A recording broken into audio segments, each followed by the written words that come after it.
I'm Vegas Runner here with Philly Godfather. We have a special treat in this week.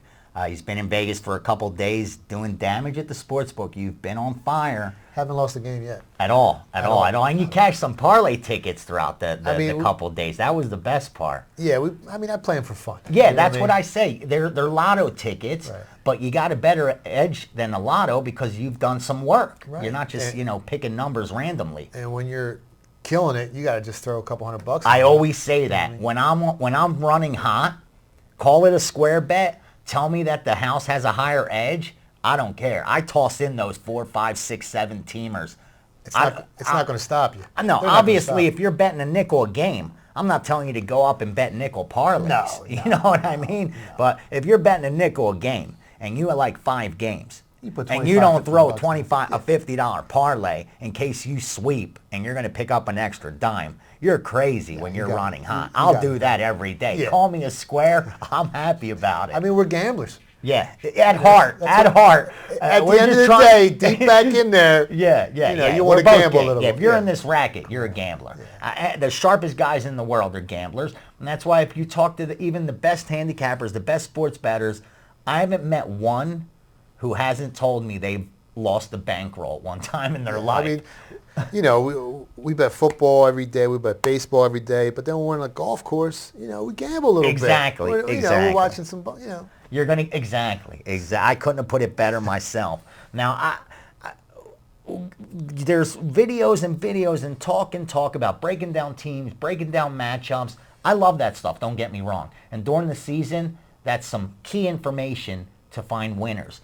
But right now, what I want to do with you is try to pick your brain about how to pick winners, meaning some of the important strategies, some of the key factors that all sports bettors need to consider that goes a little deeper than just handicapping and breaking down the matchup. I'm talking about understanding how markets work because, again, this is a market. It may be a betting market, but it is a market. Point spreads are prices, so you need to understand how markets work. What I want to cover today, more important than anything else, is key numbers. Because being on the right side or the wrong side of a key number over the course of a season can make the difference between turning a profit and ending up in the red. That's the bottom line. Right. And there's a lot of misconceptions out there. I mean, too many people, I believe, take what they hear and automatically consider it fact when there's not data behind it, when there's just not enough history to show that, we have a big enough sample size to prove this. No bigger misconception than the fact you should never lay more than 120 to get a half point. I hear that time and time again when I've given out a game. We all know the keyest of numbers in football. It's 3. No bigger number than 3. After that, there's 7. Some guys will tell you 10 follows that. 7 is extremely important. Most important number is 3. By far. And that's the number you could more or less either make or break you by being on the right side of 3, meaning laying 2.5 and getting 3.5. Books have wised up lately, meaning you can't get 3 minus 120 in Vegas. It's rare to buy off it, meaning, yes, there's lines up on the board that are 3 minus 120 when they don't want to come off a key number. They'll have you bet minus 120. But what I'm saying is you cannot buy the half a point for only 20 cents on or off the 3. But it's still worth it. Now what they're doing is charging 25 cents. Right. Offshore, 25 cents. Some have gone as high as 30. I've heard 35 cents. They've learned over the years that Wiseguys had made a killing by simply taking 3.5 and laying 2.5. So when a game is 3, when you're looking at that board, you're looking at every game that's 3. And what are you trying to do? Well, we're trying to take 3.5 on that game, bury the 3.5, and move that line to 2.5. And then we'll lay the 2.5 minus 110. And we're going to hit those games. We're going to middle those games 15% of the time. And that's huge. I mean, if you do the math, I mean, if you're betting 10 times a game and you do that 10 times, I think your profit margin is about 16,000 total at the end of the day. You know what I mean? So you take the 3.5, you can lay up to 125 at the most, 130, and then you lay the 2.5 minus 110, and you're going to turn a profit every time. Okay. Before, you always heard never lay more than 120 to get a half a point. You're saying on 3, go as high as 125. Yep. Now, what is the biggest game changer? What is the main reason even sharps have decided that, you know what, we're willing to lay 125 on 3? Is it, I heard you say earlier, the 2-point conversion has changed the face of football. That has made the 3 so strong. I mean, that changed everything when it came out, the 2-point conversion. That added to our winning percentage when we're middling games. And that makes sense to me, because I was thinking when you mentioned that earlier that, you know, back in the day when a game was 14-3, the most you could ask for was a 14-10 final. Right. You know, at times if a team has the ball and they're at goal to goal and there's no time, more or less, they're going to kick the extra point and that's it. You're done, and you can't middle. But now with the 2-point conversion, we're talking about 14-11. Talking about that number falling right on 3 and cashing both sides. And you're not going to see it happen every day, every Sunday. You're not going to see it happen every time the number's 3. But because the opportunity is there for the 2-point conversion, all of a sudden you're willing to lay a little bit more just based on that fact alone. Yeah, well, I mean, if you're laying 125 and then laying 110 plus 2.5, minus 2.5, well, I mean, you're going to average out to, what, 117? So if you got a 15% return on your money, if you do the math, you're going to make a hell of a profit. It's worth every single penny. Absolutely. And that's why I've always urged bettors.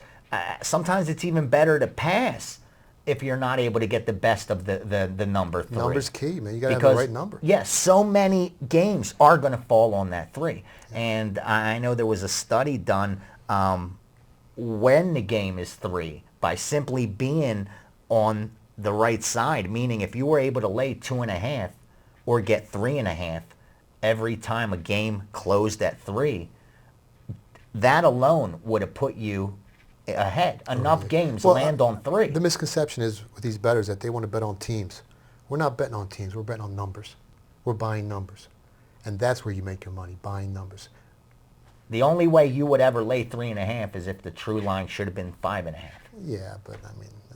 But what you're trying to do when a number's around 3, more times than not, I'm going the other way, is bet it down. Right. So you could work a middle. Right. I mean, unless there's an injury during the week or there's something that pops up that's not expected, that 3.5 is not going to go to 5, 5.5. You know what I mean? So that's very, very, very few times that happens. So that's a great point, because the average sports bettor now, you know, what you're saying is more times than not, it'll be a rarity where a line that opens, you know, at 3.5 is going to shoot up to 5.5 or 6, because most sharp bettors aren't thinking, let's beat this number. They're thinking, let's middle this game. Exactly.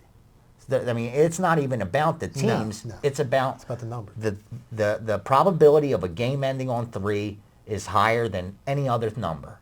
So if we get a shot to work a middle, whether I like the game or not, if I know that I could take 3.5 and I'm going to end up laying 2.5 and making money, regardless of what side I like, regardless of what anything says, we're here to turn a profit, man. That's the bottom line. You know what I mean? So, I mean, you want to bet your side. If you're thinking that game's going to go to 5, well, you're misinformed. Because what you guys are strictly doing more times than not on that occasion is money. Taking the 3.5. Yeah, we're taking the 3.5, and then we're laying the 2.5. And you're hoping that enough Steam followers jump on it as well, and the books are forced to adjust the number down to 2.5. And then we whack them on the other side. And that makes perfect sense to me. So again, just great information as far as the 2-point conversion, because I even thought, you know, is that a borderline play laying 125? I've done it because for me, I know how key of a number 3 is, but I didn't mathematically have the data to really support that it is the right move. Yeah, you know, I knew other sharps that did it, 3's the and strongest I trusted number. them. Yeah, 3's the strongest number. You're going to make the most amount of money trying to middle the 3. Trying to middle a 7, 7.5, laying 6.5. That's more around 12% of the time, but you're still going to make money.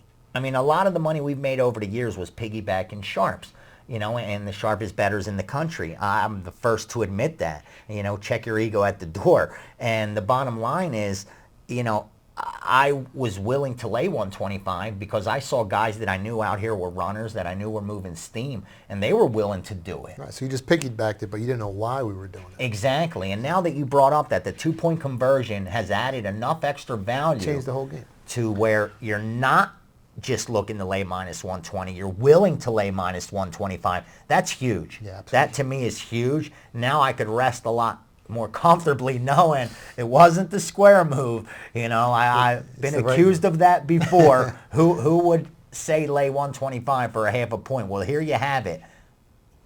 Philly Godfather's saying, if you could get the best of the number 3, go ahead, lay that 125 if you're working the middle, meaning you're laying 2.5 at 110, you're getting 3.5 at 125. That balance is worth doing. So forget the bettor's misconceptions. Remember, by being on the right side of the number 3 alone can be a game changer for you over the course of the season.